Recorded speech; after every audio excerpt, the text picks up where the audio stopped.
Hi, I'm Lisa Kahns with the Minnesota Safety Council and the Network of Employers for Traffic Safety. And I am going to be doing a winter driving webinar for you today. Time is everything. Yesterday, we tested those rusty winter driving skills. And today, we're just going to bring everything back up to the subconscious, talk about bust some myths, talk about what we can do out on those winter roads when we get out in the hustle and the bustle of the snow and the ice. So I am going to share my screen with you and we will get started.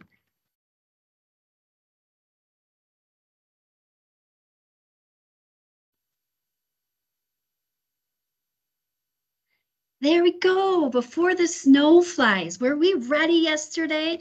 Some were, some weren't, and some weren't. And we did see what happened and what the headlines brought to us, and it was slow go everywhere. And so let's talk about what we can do to be ready. What could have perhaps helped us be more prepared as we get going here? Let's talk about the data. This is national data. Did you know every 12 seconds somebody dies in a motor vehicle crash? Every 12 seconds. Every 10 seconds an injury occurs, and every 5 seconds a vehicle crash occurs. This is when the temperatures are beautiful, the roads are great. This is every day on a normal day.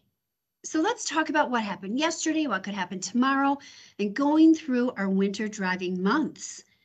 When the conditions are out of our control, when it's blustery, windy, icy, raining, slushy. And here's what's happening right now in our own backyard. In 2022, here's where we are today, 394 fatalities. 2021, we were at 447. And last year, we finished the year at 488. We're doing much better than we were at this time last year. There's still room for improvement. One of the leading contributing factors is still speed. We need to take those speeds down, and especially when the roads are not in our favor. Speed is the one thing we can do. Slow down and drive for conditions. Slow down and drive for conditions. One of the most dangerous things we will do every day is drive. One of the most dangerous things, whether it's to and from work, whether it's for work, or whether it's just running an errand. It's getting behind the wheel and driving. And then we have to navigate the environment. And we found out yesterday real quickly, it sometimes isn't that easy. It's just not that easy. Here's what the headlines look like coming out of yesterday, 500 plus crashes on snowy Minnesota roads. First major snow of the season leads to hundreds of crashes. Those were in the morning. And then it led up to be almost 400 crashes, 500 crashes. Snow and ice covered roads caused for a headache for Twin Cities commuters. And the list went on and on throughout the day. So what do? It's all about taking control when the conditions are simply out of our control. What do we do when the conditions are out of our control? The light, the road, the traffic, others, and the weather. And when it's snowing out, all of these things tend to be out of our control. We can't see that well. The road lines disappear out in front of us. The traffic is bumper to bumper. Other vehicles are trying to zip around us because they think we're doing too slow, and the weather just doesn't let up. One thing we can do is slow down. We need to slow down. That is the one thing that we can change with our driving behavior when everything else is beyond our control. Our tires have less traction on wet, icy roads. We are not going to be able to stop as fast as we would like to. Our stopping time is reduced, so we need to keep our speeds prepared for the conditions around us. So we may see 45 and 65 and 70. We may be driving 10, 15, 20 for the conditions and what's comfortable for us behind the wheel. How do we determine that speed limit? How do we know what to do? We need to assess those conditions and adjust accordingly. There isn't one right thing out there. It's what you feel comfortable with. And what's comfortable is certainly not the speed limit when the conditions are out of control. Certainly not the speed limit. Here's a good example of how the conditions can get out of control real quickly. Real quickly. So let's talk about what's going on in this particular video and what could have been prevented. The one thing that comes to mind is what we've already been previously talking about, and that is speed. These cars, the conditions you can't see, and it will show you, this is a Minnesota DOT camera. It's going to show you coming in here from the right-hand corner. The visibility factor was a huge issue. They couldn't see, yet they weren't taking the speed into consideration. And they kept coming into the slippery situation, couldn't see what was in front of them. And then that's what happened with that pileup. The best defense to avoid skidding is always going to be slowing down. Always going to be slowing down. So then we get to the ice and black ice. Remember, you can't always see black ice. It's so dangerous around us. It's invisible to the naked eye, and it blends right in with the infrastructure and with the highways. It typically forms at night and in the early mornings when temperatures are at their very, very lowest. So we want to be careful. We want to avoid slamming on their brakes. You want to avoid slamming on your brakes when those black ice conditions. You want to just ease off the accelerator. Stay off the accelerator, remain going slow, and never use your cruise control. Because when you're using your cruise control in either one of these considerations, when the weather up in the right hand or the left hand corner up above or lower, using your cruise control, in order to disengage, you need to tap on those brakes, which can allow for your vehicle to start shifting and adjusting and skidding. So you do not want to use your cruise control in icy situations. Here's another example. You can see the holding pond on the left-hand side, which is creating an icy situation over the roads. Tapped on the brakes and then lost control of their vehicle. In a situation like this, if you're going over that ice, you want to just ease off of your accelerator instead of tapping on your brakes. When you hit drive pavement is when you put your brakes back on if you feel like you're going too fast. One thing I would also like to point out in this particular video is all of the emergency vehicles trying to do their job. In a situation like this, in any snow event or emergency situation, please, please, please give them space to do their job. If you can, move over. If it's too icy, if the weather is bumper to bumper, please slow down.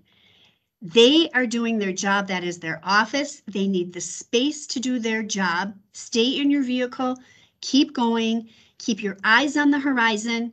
When you look over to see what they're doing, your vehicle tends to go in the direction you're looking. So you want to remain looking ahead at a slow pace, if possible, move over. It is a good reminder right now to remind everyone of the move over law we have in Minnesota. It is the law. They're trying to do their job to keep everybody safe.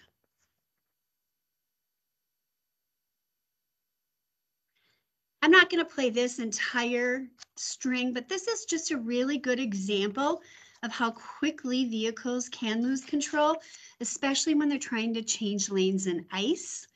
That ice buildup, that slush buildup.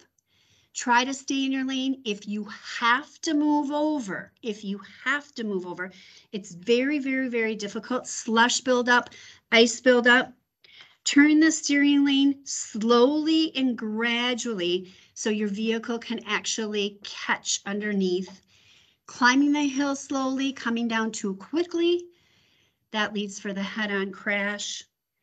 Maintain steady pressure if you need to pull over. Now look here. Going too quickly, up, and you're losing out of those divots, getting out of those divots right there is a way that you can lose really quick control when you get out of that path and then you're not driving for those conditions. So again, back to that, when you're in that slushy, sloppy mixture of snow and ice and you feel like you need to move lanes, if you have to get over to a lane, make sure you're turning your steering wheel slowly and gradually. So you approach the slush at a shallow angle. This helps minimize the force against the side of your tires so your steering wheel doesn't get pulled. Maintain steady pressure on this accelerator pedal to keep from applying your brake. You don't want to have to hit your brake because you're already in a slushy, icy mix. Hitting that brake can cause you to start losing control of your vehicle and then slide over into the lane that you would like to be in. Rear wheel and all wheel. This is tough getting in and out of those skids. What do I do? How do I get in? How do I get out? Easier said than done because when we get into a skid, we panic. Steer into the skid. Oh, what does that mean? I know when we're in the skid, we're thinking, what does that mean? This diagram on the bottom is a great example of what steering into the skid means. You want to steer into the same direction of the back end of your vehicle. And take a second to look at this diagram of what that means. Steer into the skid, which means steer into the same side as the back end of your car is sliding.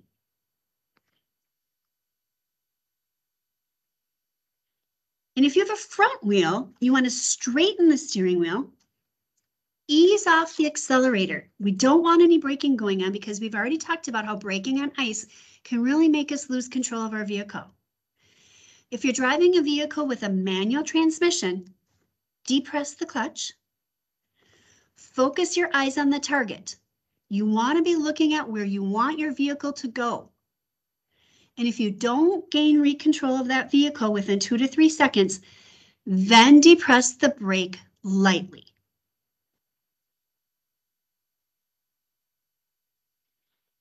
Anti-lock brakes. So anti-lock brakes, you want to let your brakes do the job for you. With anti-lock brakes, that means you, when it's time to brake off of the ice on dry pavement, you want to push down and stay pushed down with those brakes. They're going to engage for you and pump for you. So you don't want to be doing that pump mechanism or method with anti-lock brakes. Anti-lock brakes are going to pump for you. So you're going to push down, let them engage. It's going to sound a little gritty because they're going to be connecting with the wheels, and let them engage for you.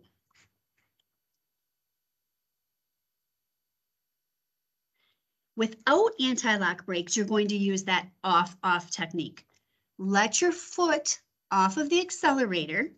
Let your foot off the accelerator on that slippery road. And then if you need to use, that's when you're going to use that off or pump technique. So gently pump on the brake, gently pump off and on. So leave your foot off the accelerator, keep your foot off the brake. If you don't gain control in 2 to 3 to 4 seconds, then that's when you're going to gently pump on the brake to try to steer your vehicle, straighten your vehicle. And bridge decks are a tricky one. So when you are on a bridge decks do not get, when you're on the bridge deck, they do not get air from all sides, or they get air from all sides. So they are not getting the temperature cool from the bottom like the regular roadsides do. So they're getting air from both sides. In the morning and the evening, they're going to freeze and thaw a little bit quicker than our roads typically do. This means the air is going to surround that surface from above and below. It loses heat from both sides and the air comes in. It has no way to trap in that heat like our roadways do. So please be aware of the black ice that can freeze up very quickly on and off a bridge deck, and your entrance ramps. Entrance and exit ramps are also really, really good at freezing up a little bit quicker, entrance and exit ramps, sooner in the morning and the evening for this very same reason. They don't have that tendency to thaw out. They're not seeing the sunlight. They're not automatically insulated. And so they tend to be slipperier than the roadways. You do not want to be hitting your brakes. Again, ease off that accelerator instead of hitting your brake. If you have to, wait until you get over the ice before tapping on the brake, get into a safe lane, get past that ice, and then tap on your brakes where your tires can actually grip down to the pavement. And here's an example of what can happen going over a bridge deck. Watch the far right hand. Now, of course, this is an extreme example of somebody who taps their brakes going over a bridge deck. You really want to take into consideration when you're going over your bridge deck, if you slow, you want to go slow, and B, if you need to decelerate instead of tapping on those brakes, try to just take your foot off the accelerator, slow down, be really, really mindful if there's ice, black ice, and then again, step on your brake or tap your brake where you can connect with the pavement and not an icy patch. And here's another great example of driving for conditions. Now this is coming down an entrance ramp, not driving for conditions on the other side, and then Murphy's Law occurs. So a slippery entrance ramp, and then somebody who was driving way too fast for conditions, and then a crash occurs. And here we can just look at that and think to ourselves, were there controlled systems in places? Was there black ice? Was I driving for conditions? Was I, as the driver, doing everything I could to have prevented this situation?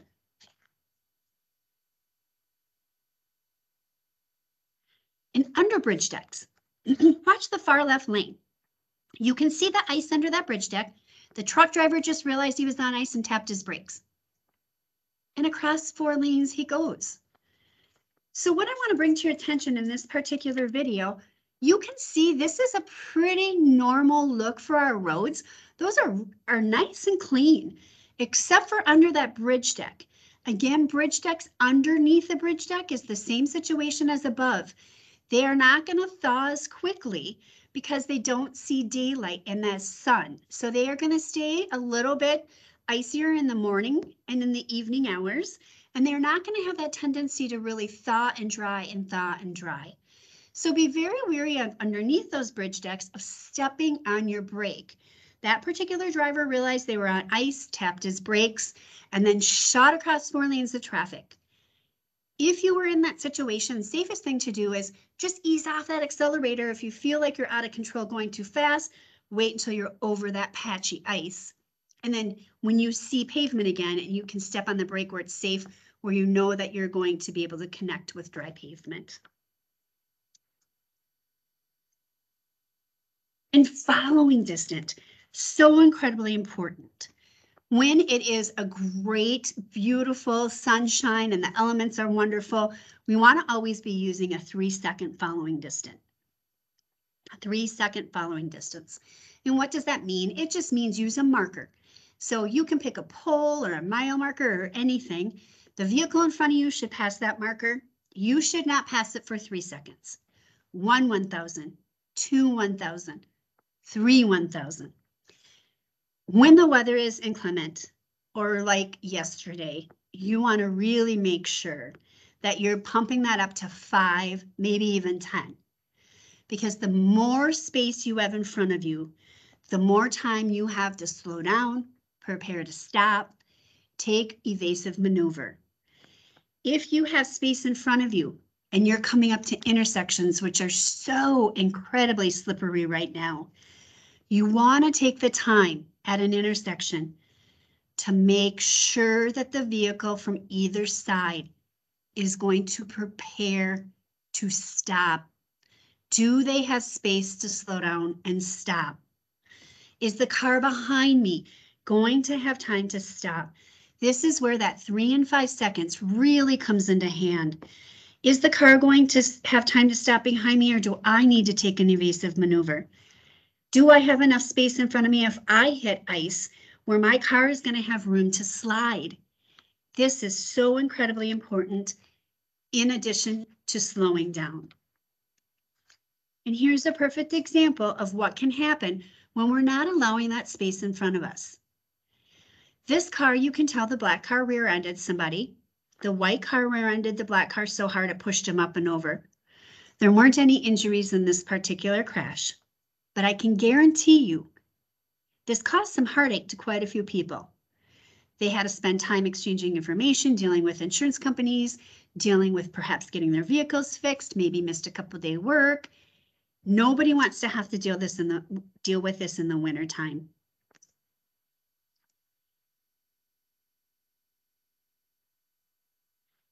And then we have our friendly foe, the deer. The deer, please don't veer for deer.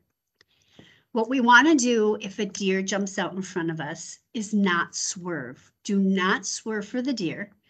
You want to ease off the accelerator and hit them. Don't step on the brake. When you step on your brake, the front of your vehicle goes down, and then an animal can come up and into your windshield. If you're driving through, you want to hit that deer, ease off the accelerator so the deer goes up and away or up and over, and then pull over where it's safe to pull over and call the authorities or take care of what you have to take care of. It's always safer to do that because what happens if you swerve, you don't know what's next to you. It could be a cement pylon. It could be something that you're going to run into, a passenger, a pedestrian. And then on the left of you, you could have head-on traffic coming your way.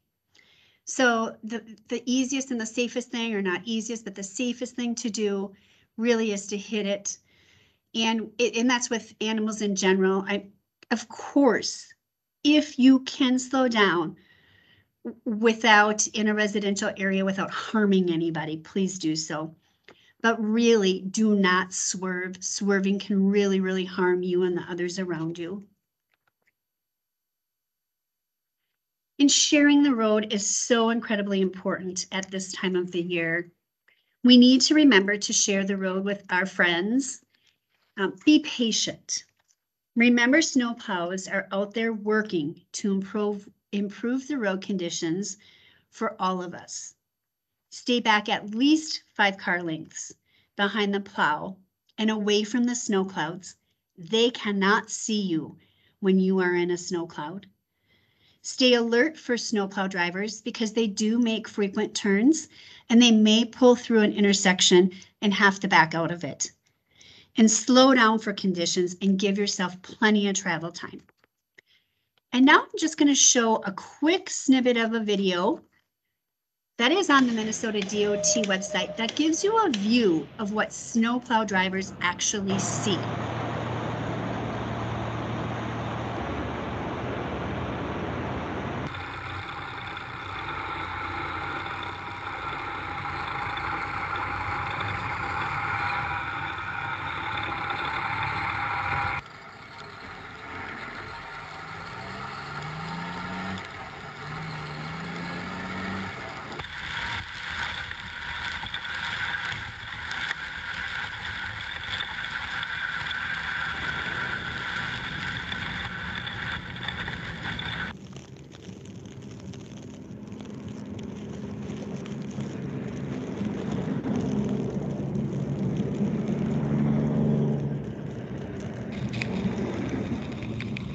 And there's a good example of what they can see when they are out plowing. Trying to keep one passenger every time I make one round trip, I come back and they're full again.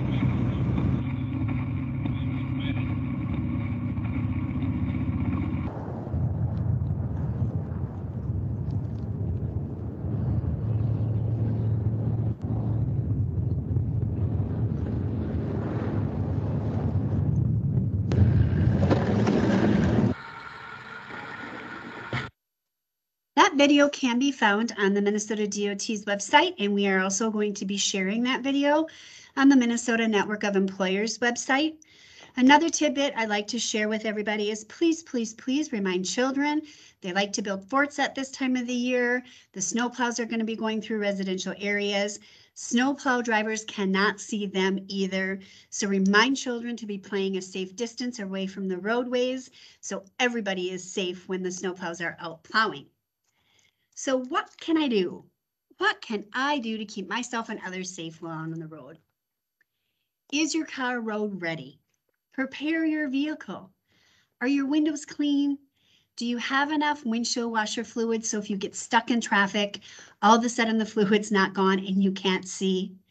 Is your gas tank actually halfway full so you don't run out and all of a sudden now you have to pull over because you're out of gas? Do you have jumper cables and is your battery going to make it through the winter?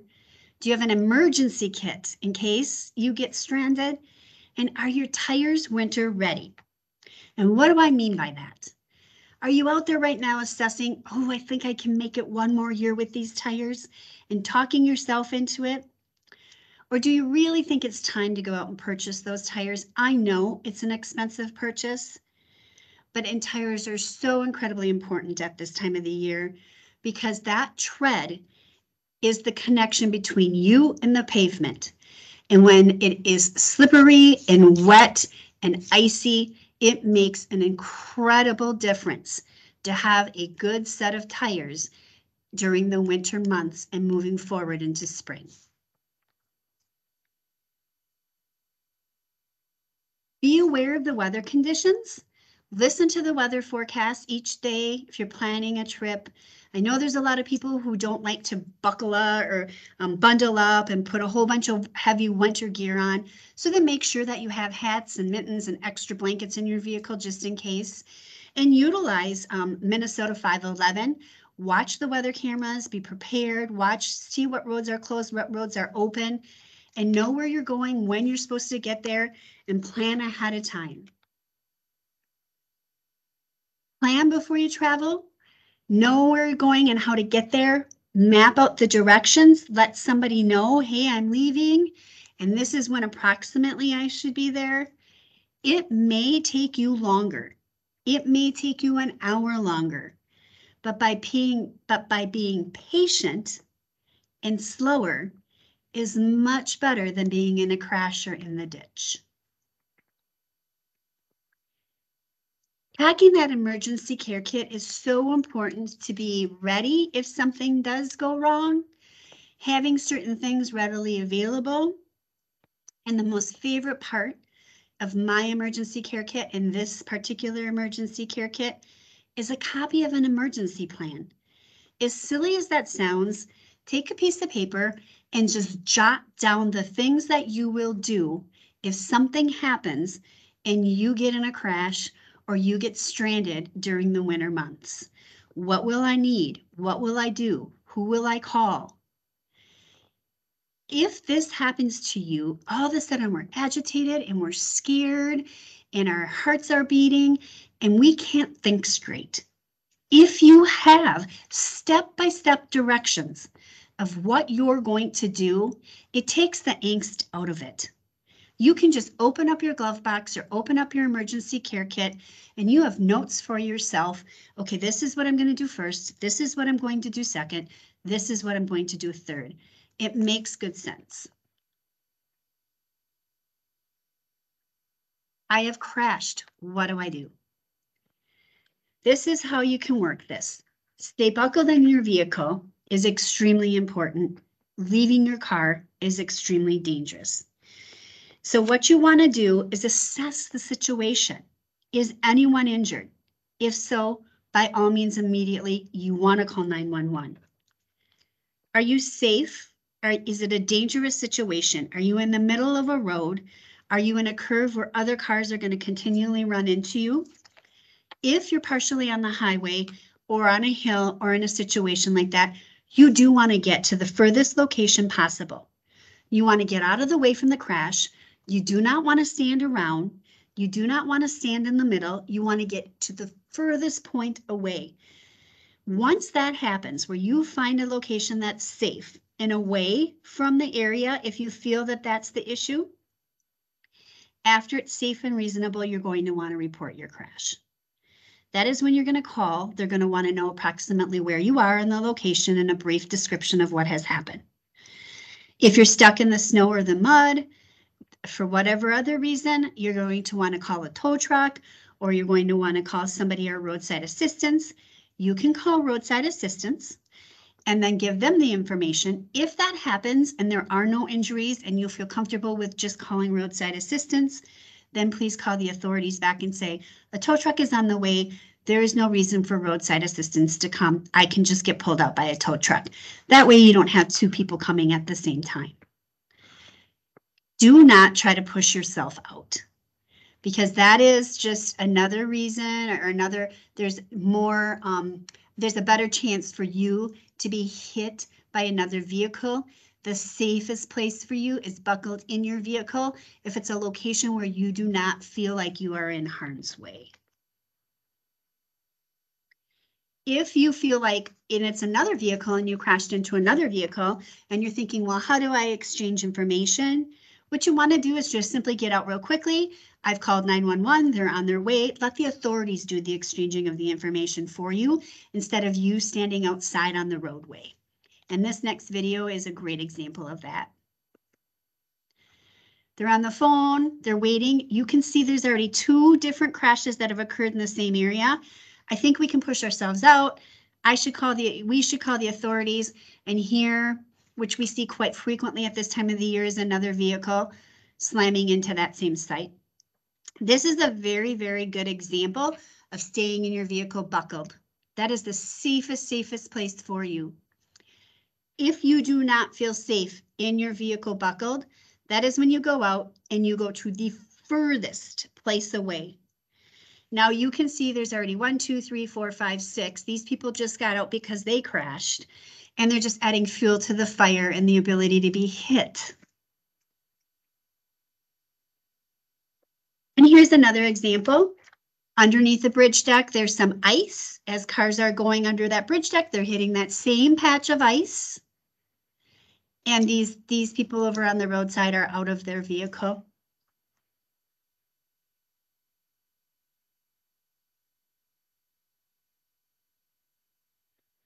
So what happens if there's a blizzard and we get stranded and we feel like we're in the middle of nowhere?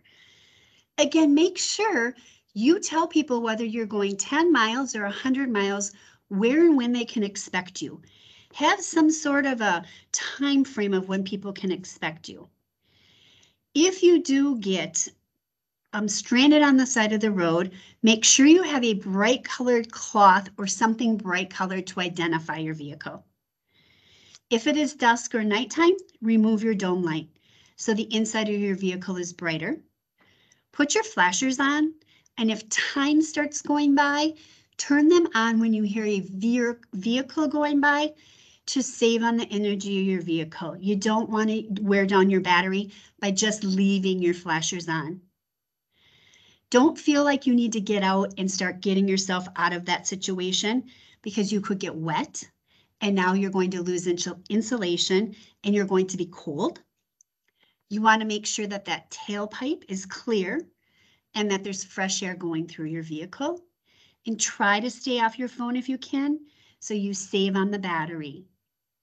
So this is a big list right here, and some of these things are great tips to put on that emergency plan that you're going to put in that glove box. So remember to let people know where you're going. Remember to have some bright colored clothing or cloth with you. The dome light can pop off, emergency flashers, and then keep that fresh air going through you and that tailpipe cleared.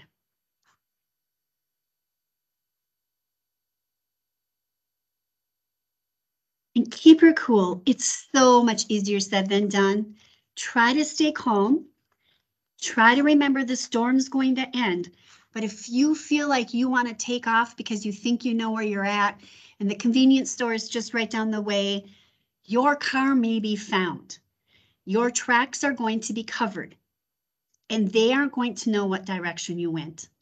The very safest place for you is with your vehicle. I do very few presentations without showing this video. This video is about distracted driving, and it does not matter if we are distracted, impaired, unbuckled, or speeding. Any of those things combined with inclement weather are ingredients for disaster. So I just confess that I text and drive?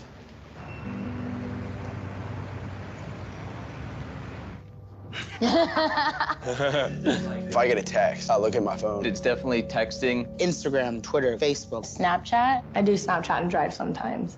Is that like making Snapchats or watching them?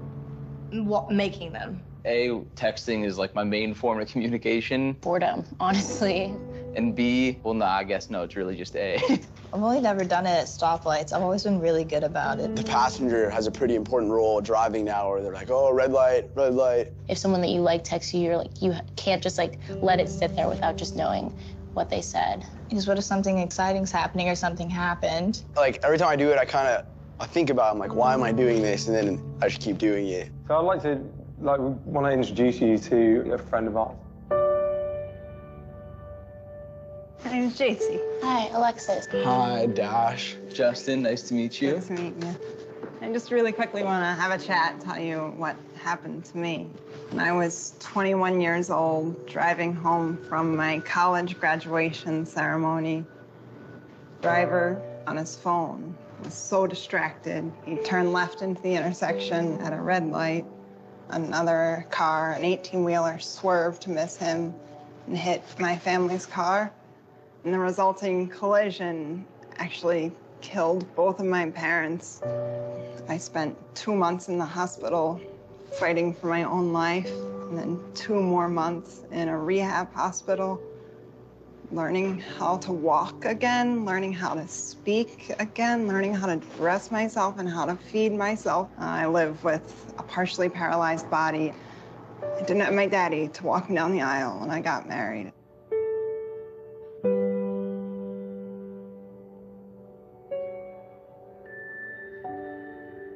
Having sort of met JC, because you look at JC and sort of give those same reasons. Oh. Usually I use my phone to change a song on. I try to use it as little as possible, but.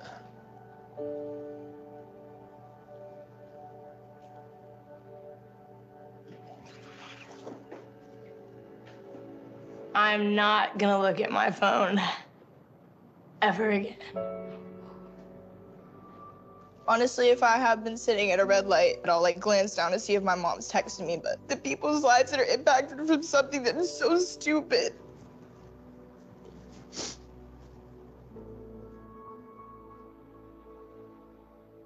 I can assure you on my drive home right now, I'm not going to use my phone and drive, and I'm not going to do it when I go to work tomorrow and the next day after that until, it becomes a habit, and that just doesn't happen at all. I know this is hard. I'm sorry. It's hard for me too, but this is real. You have the power to really actually make a difference and do something about it.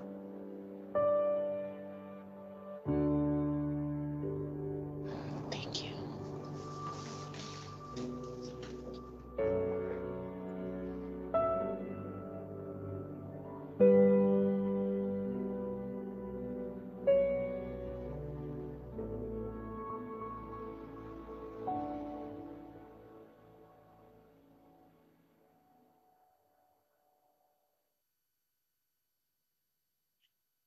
I really do feel like we all have the ability to make a difference, and we have the power to do so within us, whether it's slowing down during the winter months when the snow is out, whether it's driving sober, buckling up and paying attention. It's just changing one behavior to make all of us safe while out on the roadways. Don't let winter driving scare you. When it comes to driving in snow or ice, you may feel nervous at first, and that's okay. Winter driving can be challenging. Take the time to make sure your vehicle is in great shape for the season. Take a deep breath and remember, we're all in this together. Have a safe winter Thanks for joining me today, and stick around for some great question and answer. Anybody have any questions? I do have a question, if I may. Sure. I do have an all-wheel drive. Yes. And I have ABS brakes. Yes. So I still, even with those brakes, I would still steer into the back end and then brake smoothly, correct? Yes. Yep. Okay. All right. Yep. Correct. Good job. Thank you. Any other questions? Winter can be tricky. Winter can be tricky. Any other questions? It's a lot. I had a question. Sure. You see these emergency responder trucks out on the highway. How do you get hold of those? Is that all done through 911, or is there a phone number you can call? No, those are our first trucks, and those come out of the Minnesota DOT. They're dispatched out of the Minnesota DOT. And so they are GPS driven, and what's going to happen is they will be dispatched. The truck who's closest to that location in the Twin Cities area will they be dispatched first to that area through their camera system. That's a great question. And so that's how those are that's how they are dispatched out. Okay, so you don't have to call 911, they automatically know through the cameras. Correct. Great to know. Thank you.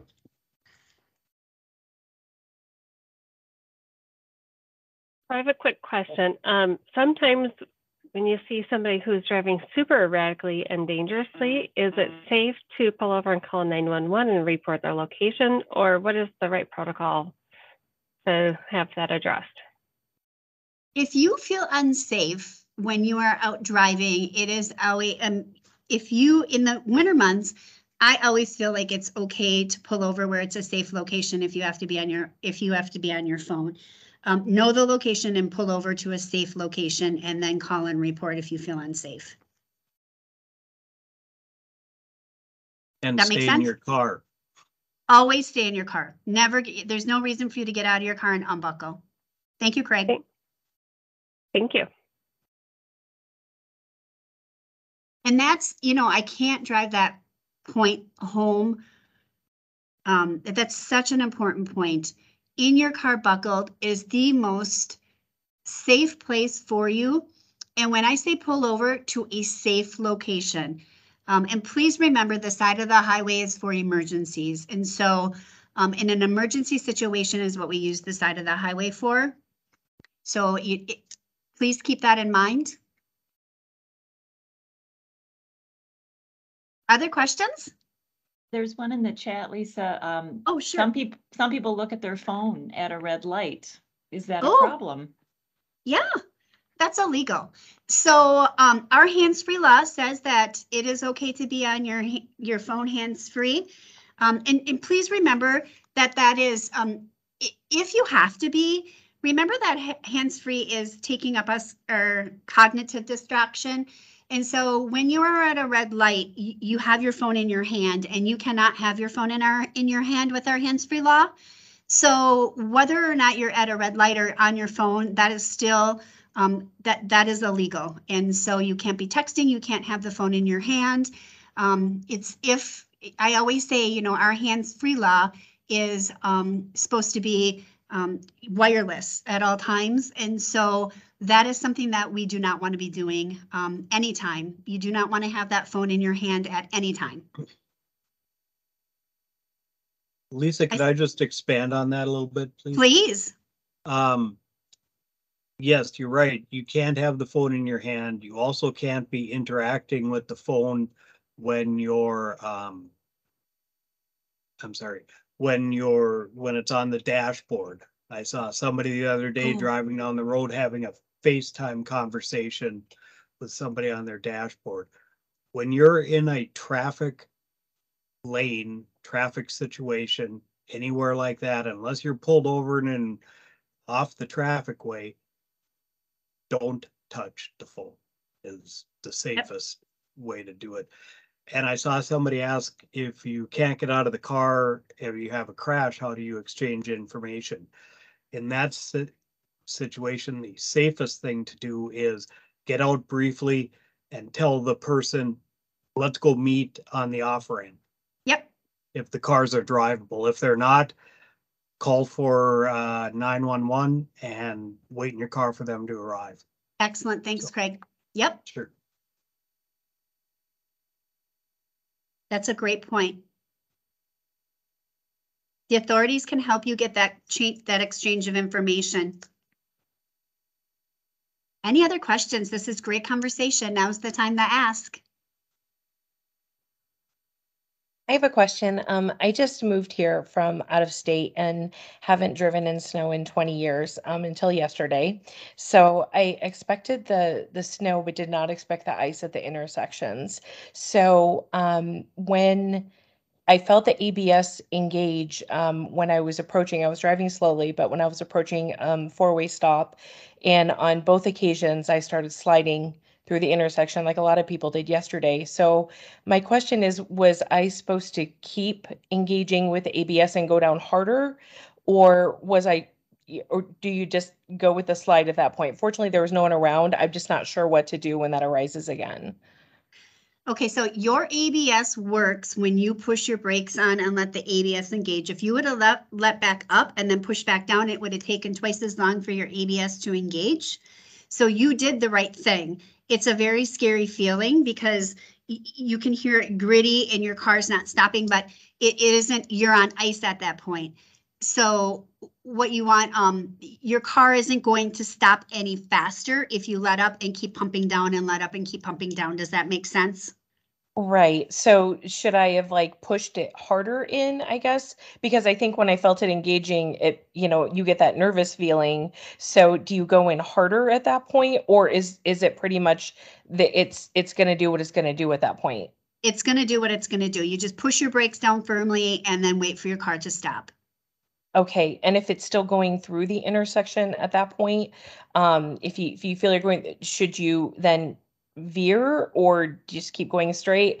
I guess that's like that's okay. part two of So that. in an intersection situation, and that's a great question, in an intersection situation, and that happened all over the place yesterday, you have to make that decision per intersection. There's not, it's not one size fits all for a situation like that, because if there's another car coming from the other direction, you have to take evasive maneuver. So in my situation yesterday, when that happened to me, I was able to clear the intersection safely because there was not another vehicle coming. Had there been another vehicle coming, you may have to take evasive maneuver and get out of the way. So each situation is going to be different. The one thing that I can say is intersections, to the point you just made, are slippery.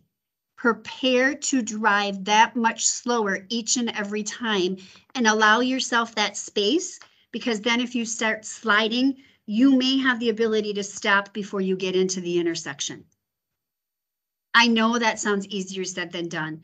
And I know trying to make that happen isn't always going to be the perfect utopia. But now, even for yesterday, I'm a traffic safety professional and we have to put that reminder back up to the forefront. It happened, I was going through actually a roundabout when it happened. And you just have to remember space, time, slow, space, time, slow. Unfortunately, it's trying to prevent it from happening versus trying to get out of it when it happens. No, that's great advice. Thank you so much. I really appreciate it. You're very welcome. Any other questions? These are excellent questions. Is there such a thing as too slow when you're driving in snow? Not when you're driving in snow and driving for conditions. And please always keep in mind, the vehicles behind you and around you are going to try to push you or try to make you feel feel like you're going faster. Don't let them. Drive for conditions and drive for what you feel is safe. Let them go around you. Let them be the car that goes in front of you. Let them get in front of you. Drive for conditions and what you feel is safe. Lisa, there's a question that popped in the chat. Do you have good statistics or resources around distractions from using the push to text or the call through your vehicle CarPlay system, or when folks are interacting with communications that come to the driver through their Apple Watch while driving? I have access to some information, and so if I can see who sent in that chat. So if you would like to send me an email and we can have an offline email conversation, and I would love to follow up with some data on that. I do work with a person that has some national data that has information or has access to some data sources that I might be able to get you some information on that. Lisa, can I Yep, jump please on this do. one again? You can. For that question about interacting with other methods to reach your phone.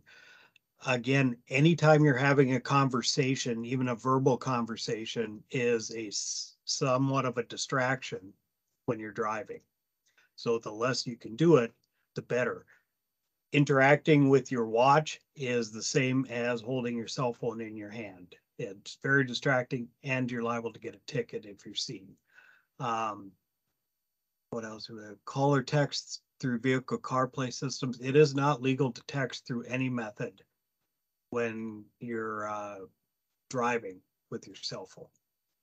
So hopefully that helps. And the hands-free law was very tough to get through, and there was a lot of data that was behind the push to get that, which all show the less you interact with the phone, the safer you are.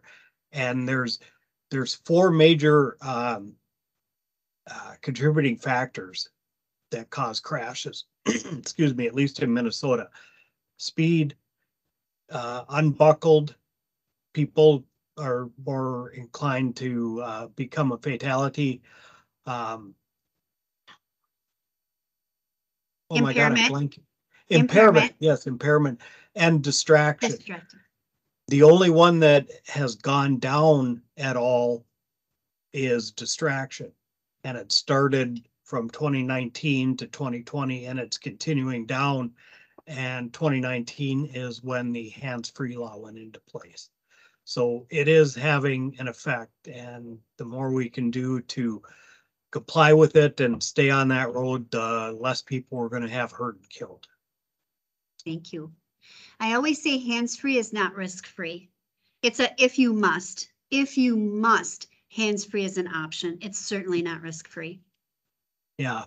And in the Office of Traffic Safety, we even have an internal policy that when you're driving for work, you cannot use a mobile device, even hands-free. It's just, that's the safest way. And that's what Director Hansen has decided we're going to do. Excellent. Thank you. We can keep this conversation going. Any other questions?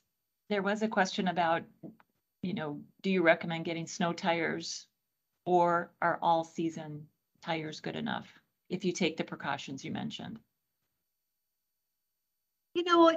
That's up to the individual. Snow tires are a wonderful thing because that tread allows the connection to that pavement. And so I personally am an advocate for snow tires, but that doesn't mean everyone should jump out and get snow tires. It is just a matter of having good tires, and good tires can be all season tires as long as that tread is a good tread. You want to have tires that are going to be viable in all seasons, for wet, for snow, for sleet, for muck, because you want that tread to connect with the pavement. So when you have the ability to have to make a fast stop, a hard stop, etc., your vehicle is going to be able to do so.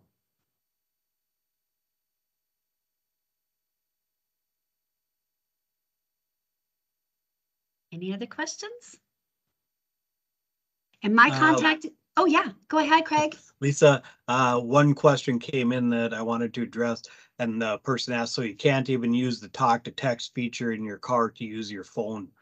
I suppose technically that probably is legal, because anything you can do with voice commands or with one touch is technically legal. It's not a good idea, because dictating a text and then reading the incoming text, I think the reading part of it would be against the law, quite honestly. So, the more we look for how far can we push the law the more danger that people put themselves in. It's It's there the- for a reason. Yep. Manual, cognitive, and physical. So your hands on the wheel, eyes on the road, and your brain in the game. And without any of those things, you know, and especially that cognitive factor, if you don't have that cognitive factor, which is your brain in the game, and now you're going to take your eyes off the road, those again are ingredients for disaster. Who's driving that car? Now you throw in some winter weather and it's just impossible to drive. So thank you for that follow-up, Craig. Thanks for letting me pipe in. I'll be quiet. You are doing a great job. You're hired. Yeah, this has been a really great Q&A, and it was recommended earlier. We'll do our very best to try to add just this Q&A portion to Yes. your new recording. Yes. So we'll be able I was to kind of- thinking the same thing. Yeah. So we'll make it work. Any other questions, comments? And if you hang up and think, oh, what about, please feel free to email me. One of our attendees said he used to live in Fargo. All seasons were fine there. In Duluth now, snow tires highly recommended. That's awesome. Thank you, Brandon. Yeah, that's awesome.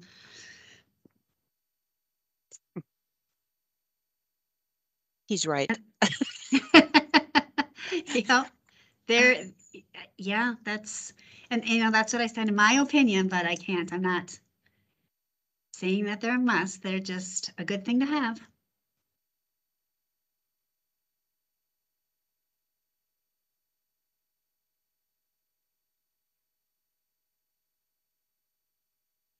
All right, well, I think that we will go ahead and wrap it up. Thank you again for your patience. I really, really appreciate it. I hope you all learned something new today, and we will get this posted just as soon as we can. Have a great day, and please, please, please drive safe.